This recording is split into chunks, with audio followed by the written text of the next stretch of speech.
Ito ay matatagpuan sa Estados Unidos kung saan inaalagaan ng mga lokal ang isang uri ng manok na kakaiba ang estilo ng balahibo.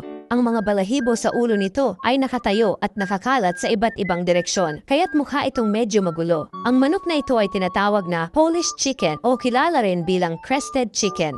Isa itong uri ng ornamental breed na nagmula sa Europa at kilala dahil sa kakaiba nitong balahibo at korona sa ulo. Tinawag itong Polish chicken hindi dahil galing ito sa Poland, kundi dahil ang korona nito ay kahawig ng balahibong helmet na dating isinusuot ng mga sundalong Polish kapag nasa hustong gulang. Umaabot sila ng humigit kumulang 32 hanggang 38 sentimetro ang taas at tumitimbang ng halos 1 kilo na may magaan at elegante ring katawan. Sa kasalukuyan, kadalasan silang inaalagaan bilang mga ornamental pets. Ngunit ang pinakakapansin-pansin sa Polish chicken ay walang iba kundi ang napakalaki at kakaibang koronang nasa ulo nito. Dahil sa natatanging anyong ito, kabilang ito sa mga espesyal na lahi ng manok sa buong mundo.